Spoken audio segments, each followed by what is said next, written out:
Saint Bernard de Clairvaux, 1091-1153.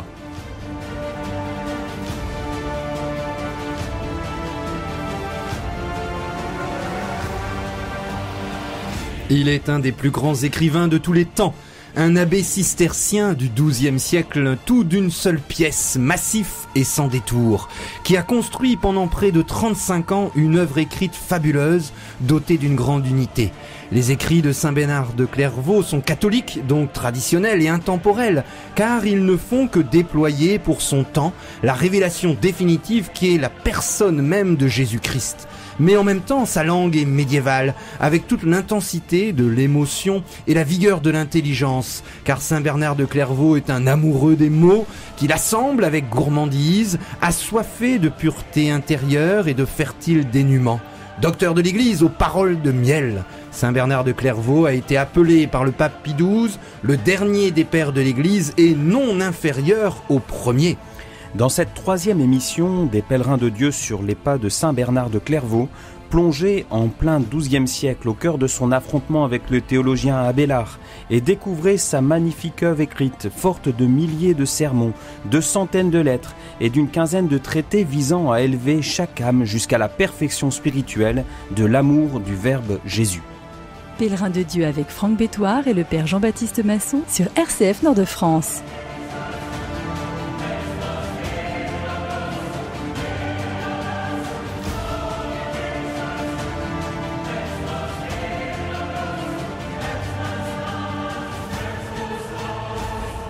Saint Bernard de Clairvaux, le grand abbé cistercien et le grand réformateur de la chrétienté du XIIe siècle. Et dans cette troisième émission, nous allons aborder l'écrivain et le grand théologien. Alors, pour débuter cette émission, je voudrais vous lire quelques passages d'un grand moment qui a eu lieu sur la terre de France en septembre 2008. Je ne sais pas si vous vous rappelez, à l'occasion du 150e anniversaire des apparitions de Lourdes, le pape Benoît XVI a prononcé un magnifique discours au collège des Bernardins devant le monde de la culture. Et là, il a expliqué les origines de la théologie occidentale et les racines de la culture européenne, c'est-à-dire le monachisme occidental dont Saint Bernard de Clairvaux est l'un des grands et derniers grands représentants au XIIe siècle. Je le cite. Au cours de la grande fracture culturelle provoquée par la migration des peuples et par la formation des nouveaux ordres étatiques, les monastères furent des espaces où survécurent les trésors de l'antique culture et où, en puisant à ces derniers, se forma petit à petit une culture nouvelle. Leur volonté n'était pas de créer une culture nouvelle ni de conserver une culture du passé. Leur motivation, donc c'est le pape Benoît XVI qui parle de l'importance des moines, au Moyen-Âge notamment, leur motivation était beaucoup plus simple. Leur objectif était, et là pour Saint Bernard de Clairvaux c'est net, son objectif était de chercher Dieu et de se laisser trouver par lui. Des choses secondaires, il voulait passer aux réalités essentielles, à ce qui seul est vraiment important et sûr. On dit que leur être, il parle des moines, était tendu vers l'eschatologie, mais cela ne doit pas être compris au sens chronologique du terme, comme s'ils vivaient les yeux tournés vers la fin du monde ou vers leur propre mort. Non, non, c'est dans un sens existentiel que vivait Saint Bernard de Clairvaux, comme tous les moines, encore aujourd'hui. Derrière le provisoire, ils cherchaient le définitif. Et comme ils étaient chrétiens, il ne s'agissait pas d'une aventure dans un désert sans chemin, d'une recherche dans l'obscurité absolue. Dieu lui-même a placé des bornes milliaires mieux, il a aplani la voie et leur tâche consistait à la trouver et à la suivre. Cette voie était sa parole qui, dans les livres des Saintes Écritures, était offerte aux hommes. La recherche de Dieu requiert donc intrinsèquement une culture de la parole, ou comme le disait Don Jean Leclerc, et là c'est le deuxième petit clin d'œil, Don Jean Leclerc est un grand spécialiste de Saint Bernard de Clairvaux, alors de Clairvaux avec un E qui se trouve au Luxembourg, pas en Bourgogne, et qui est né à Avesnes, donc c'est un nordiste. Et ce grand moine bénédictin, spécialiste de Saint Bernard de Clairvaux, cité par le pape Benoît XVI, a écrit un magnifique livre. Eschatologie et grammaire sont dans le monachisme occidental indissociables l'une de l'autre, et son livre s'intitule L'amour des lettres et le désir de Dieu. C'est là que Bernard de Clairvaux, et comme l'a dit le pape lors de sa proclamation comme docteur de l'Église, le dernier des pères de l'Église en quelque sorte, c'est-à-dire que souvent on arrête cette période de la patrologie des pères de l'Église au 7e ou 8e siècle, mais il y a aussi une tradition qui l'a fait prolonger jusqu'à cette floraison cistercienne du 12e siècle, puisque c'est lié à cette manière de méditer la parole de Dieu et de contempler le mystère de Dieu, donc de faire de la théologie. Donc le mot théologie, à ce moment-là, il a cette compréhension de contemplation du mystère de Dieu. Donc la raison se laisse éclairer et la raison médite et reçoit cette lumière d'en haut et donc déploie le mystère de Dieu. Et la théologie, c'est une vision de Dieu en quelque sorte, une vision contemplative de Dieu. Et dans l'université naissante du XIIe siècle, eh bien émerge progressivement une autre façon qu'on va dire, pour employer un mot un peu savant, plus discursive, c'est-à-dire qu'on va discuter des arguments pour et contre pour essayer d'établir un jugement de la raison sur les matières de la foi. Et donc là, on a vraiment deux compréhensions qui s'affrontent et qui sont incapables de se comprendre mutuellement. D'un côté, on a la démarche contemplative qui se laisse éclairer par le mystère de Dieu, et de l'autre côté, on a la démarche rationalisante en quelque sorte qui essaye de saisir les choses et de comprendre. Et il y a cette revendication qui naît de plus en plus. Et donc Saint Bernard arrive dans l'université parisienne et il voit cette manière de faire de la théologie et il n'est pas du tout d'accord. Alors il s'adresse aux étudiants: fuyez du milieu de Babylone, fuyez et sauvez vos âmes, volez vers ces villes de refuge, donc il parle des monastères bien sûr, pour faire pénitence, que le souvenir de vos fautes passées ne vous arrête pas, car là où le péché a abondé, la grâce d'ordinaire surabonde. Et donc il parle en quelque sorte de cette manière de faire de la théologie dans laquelle se situe ce qui va être son adversaire, un adversaire très très très fort pour Bernard, Abélard, donc qui pratique, qui applique les méthodes de la dialectique, c'est-à-dire qu'on va chercher à trancher dans la tradition de l'Église en quelque sorte. On va chercher chez les pères de l'Église des arguments pour et contre pour essayer de se faire sa propre opinion et donc dans une raison qui tranche et qui arbitre. Vous voyez, on n'est plus du tout dans la culture contemplative de Saint Bernard. Et donc Bernard va recevoir des avertissements sur la pensée d'Abélard qu'il lui-même ne connaît mais de façon un peu indirecte, et donc va s'organiser un procès à Paris où Bernard va tout faire pour faire condamner Abélard. Il y arrivera. Abélard, qui tente de recourir à Rome, eh bien ne peut pas grand-chose contre Bernard à qui le pape doit tant. On l'a vu dans les émissions précédentes. Et finalement, c'est Abélard qui est déjugé. Abélard qui terminera sa vie tout de même dans un monastère à Cluny où il sera accueilli. Il vivra 2 ans dans cette abbaye où il sera accueilli avec beaucoup de bonté par l'abbé de Cluny.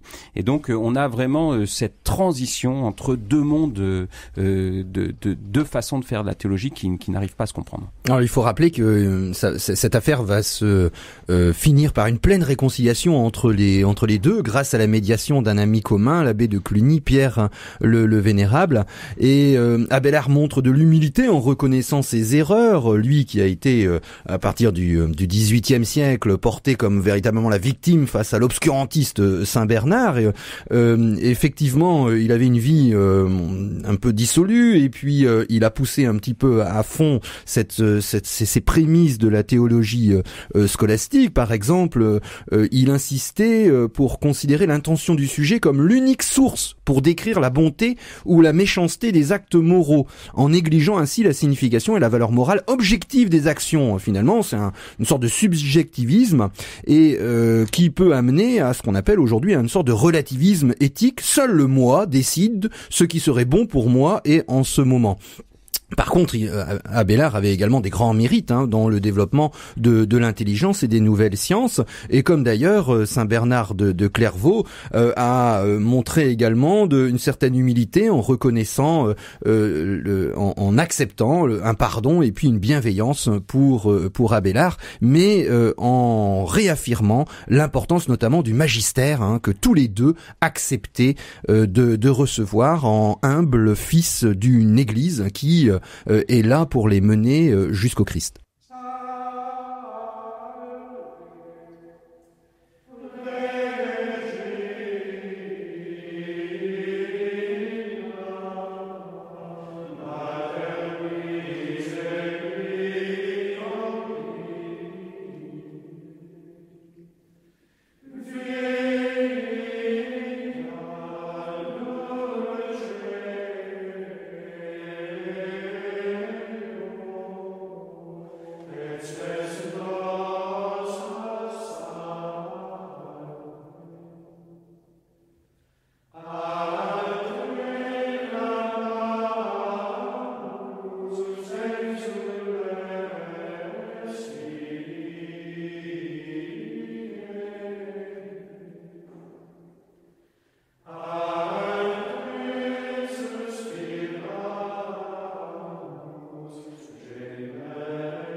Pèlerin de Dieu sur RCF Nord-de-France.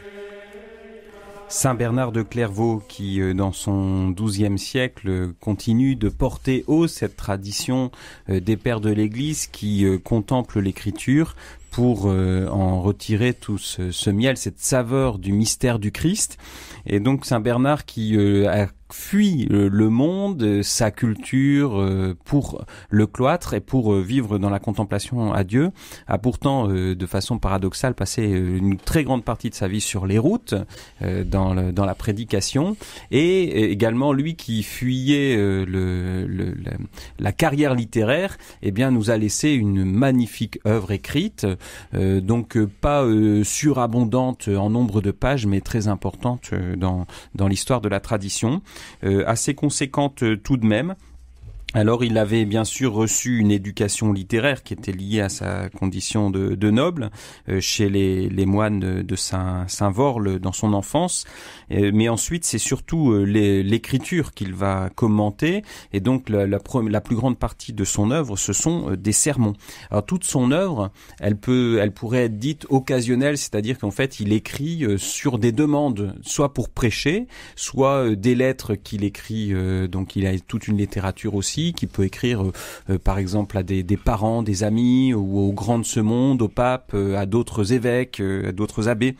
Voilà, donc, et puis il écrit aussi une quinzaine de traités sur des points, par exemple sur la vie monastique, sur l'idéal du chevalier, sur l'amour de Dieu, un de ses plus beaux écrits, donc sur la valeur de l'humilité.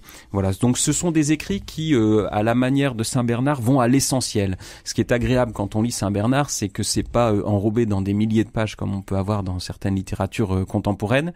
Le papier est rare et la parole vaut aussi son pesant d'or dans la mesure où elle va au but. Donc ce sont des écrits qui sont souvent plutôt, notamment ces traités, qui sont plutôt de l'ordre de quelques pages, 30, 40 pages, donc qui dépassent rarement une lettre développée, et puis qui ont cette saveur de la contemplation, de la prière, et donc voilà, qui laisse cet héritage qui a permis de déclarer Saint Bernard docteur de l'Église par un enseignement profond sur lequel on va revenir dans quelques instants. Cette œuvre écrite immense possède une formidable unité.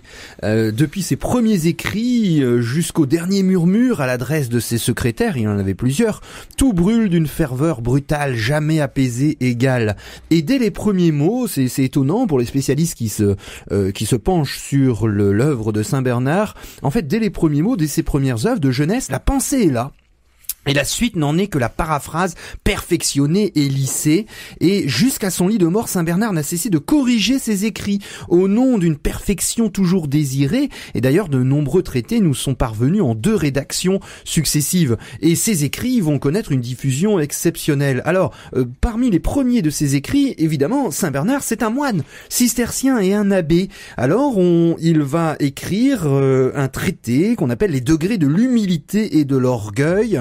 Et à la différence du chevalier qui se place en haut de la société, Saint Bernard de Clairvaux va expliquer aux moines qu'il fallait au contraire redescendre les escaliers pour pouvoir atteindre Dieu. On est dans un moment où on redécouvre l'humanité de Jésus-Christ qui nous permet d'accéder à sa divinité.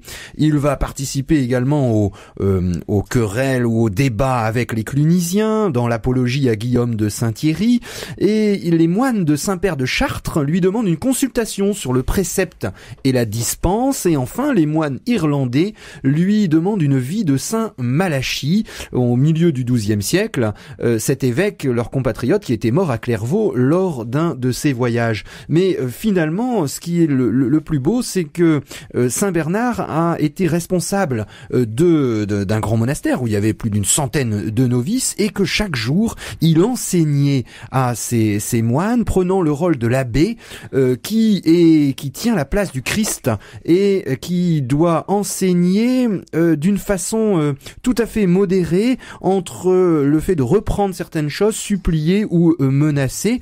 Et je cite un petit passage de la règle de Saint Benoît qui peut être utilisé pour tous les pères de famille ou toutes les personnes qui ont une autorité à exercer sur des personnes autour d'eux, cet abbé doit varier sa manière d'agir selon les moments et les circonstances, joignant les caresses aux menaces, montrant tantôt la sévérité d'un maître, tantôt la tendresse d'un père. Pour découvrir Saint Bernard, rien de tel que de plonger dans quelques-uns de ses sermons. Il en a laissé de magnifiques. Nous allons évoquer ses sermons sur l'Avent et la Nativité, Noël, qui touchaient particulièrement les cisterciens du XIIe siècle. Et puis aussi ses sermons sur le Cantique des Cantiques, donc si connu. Alors, dans ces sermons, on voit tout d'abord déployer le mystère du Christ. C'est une pensée, on y reviendra, qui est éminemment christologique, c'est-à-dire Saint Bernard contemple le Christ en lui-même et puis le Christ vivant dans ceux qui sont habités par l'Esprit Saint. Donc, c'est-à-dire dans l'Église. Il y a toujours ces deux aspects, la contemplation du mystère du Christ, Fils éternel de Dieu, et puis le Christ habitant le cœur de l'homme, c'est-à-dire l'Église. Alors, dans ces sermons, on voit de magnifiques images. En fait, c'est des images toutes simples qui peuvent déconcerter le lecteur actuel, puisque c'est un langage assez concret, et donc à travers ces images, eh bien, on pénètre dans le sens du mystère du Christ. Alors, dans les sermons sur l'incarnation, par exemple, eh bien, il y a cette comparaison de Jésus qui s'est fait chair à un petit sac que Dieu a empli de ses trésors. Donc ce sac, c'est l'incarnation, c'est l'humanité de Jésus. Dans la liturgie des heures, on traduit un petit peu mal par couffin, en quelque sorte, mais c'est un sac, c'est-à-dire une humanité qui en elle-même apparemment a peu de valeur, mais qui est remplie des trésors de Dieu. Et sur la croix, eh bien, ce sac sera transpercé et ces trésors de Dieu se déverseront sur l'humanité.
Pèlerin de Dieu avec Franck Bétoir et le Père Jean-Baptiste Masson sur RCF Nord-de-France. Saint Bernard de Clairvaux, l'un des plus grands écrivains du Moyen-Âge, qui nous a laissé une œuvre d'une grande unité pour les moines, des sermons tout au long de l'année, et puis une grande correspondance, plus de 500 lettres sur plus d'une trentaine d'années, et des traités. Alors je prendrai l'exemple d'un traité de la considération où on perçoit la sensibilité très forte de Saint Bernard et également l'approche d'une théologie négative. Il va connaître les pères grecs et il va permettre de redécouvrir les pères latins grâce à la lumière des pères grecs, et en fait on perçoit quelques éléments d'une théologie négative, c'est-à-dire qu'on ne peut connaître de Dieu non ce qu'il est en lui-même vraiment, mais seulement qui il est. Et pour vous faire goûter ce verbe d'un grand écrivain, je cite un passage. C'est Saint Bernard qui parle. Oui, Dieu est éternité comme il est charité. Il est longueur sans tension, largeur sans extension. Dans l'un et l'autre cas, il n'excède pas moins les limites étroites de l'espace et du temps, mais par la liberté de sa nature, non par l'énormité de sa substance. C'est ainsi qu'est démesuré celui qui a tout fait avec mesure, et si démesuré soit-il, pourtant, il reste la mesure de cette même immensité. Alors pourquoi Bernard est docteur de l'Église? On l'a vu au fil de ses émissions, c'est dans sa compréhension aussi la beauté du mystère de Dieu, la façon dont il le communique et la vision qu'il donne aussi de l'humanité qui peut s'élever progressivement vers Dieu. Alors il y a quelque chose de très moderne dans ce classique en quelque sorte de Bernard qu'on rattache plutôt aux anciens pères de l'Église.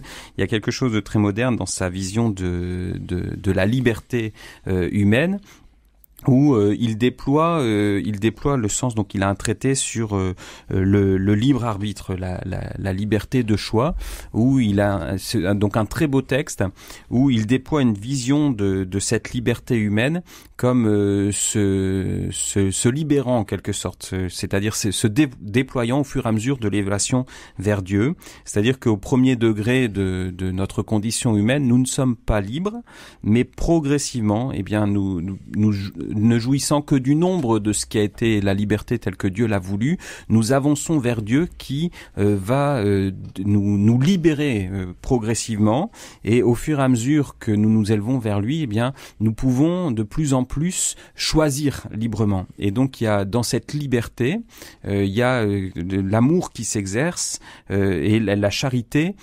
qui se déploie jusqu'à pouvoir choisir totalement Dieu dans une union complète à lui. Alors pour terminer cette émission sur l'œuvre, et puis c'est cette grande affaire entre Abélard et Saint Bernard de Clairvaux, le pape Benoît XVI explique dans une audience dont il lui permet de rentrer et d'expliquer Saint Bernard de Clairvaux l'utilité et la nécessité d'une saine discussion théologique dans l'Église, sachant que Saint Bernard comme Abélard ont reconnu sans hésitation l'autorité. Et en outre, il faut mettre en évidence que parmi les motivations qui poussèrent Saint Bernard de Clairvaux à se ranger contre Abélard et à solliciter l'intervention du magistère, c'est-à-dire de l'autorité du pape, il y a également la préoccupation de sauvegarder les croyances simples et humbles qui doivent être défendus lorsqu'ils risquent d'être confondus par des opinions trop personnelles et par des argumentations théologiques anticonformistes qui pourraient mettre leur foi en péril. Mais finalement, pour Saint Bernard de Clairvaux, l'essentiel va apparaître dans son fameux sermon sur le Cantique des Cantiques qui va dont on va pouvoir découvrir l'intérêt dans les émissions prochaines. Et je vous donne pour goûter en prémisse ce petit passage. Dieu exige d'être craint comme Dieu, d'être honoré comme père, d'être aimé comme époux. Et qu'est-ce qui vaut mieux? L'amour, sans lequel Dieu n'accepte pas les autres sentiments. Mais l'amour se suffit par lui-même, pour lui-même. Il est à lui-même son mérite. Il est sa propre récompense. Il ne requiert d'autre cause que lui-même, d'autres résultats que lui-même. Le bien qu'il fait, c'est son acte lui-même. J'aime parce que j'aime pour aimer. Et Saint Bernard continue, c'est une grande chose que l'amour, mais s'il retourne à son principe, s'il revient à son origine, s'il reflue vers sa source afin de s'y alimenter, pour y puiser toujours de quoi couler toujours, de tous les sentiments de l'âme, le seul qui lui permette de rendre à son Créateur un sentiment sinon égal, du moins semblable au sien, c'est l'amour.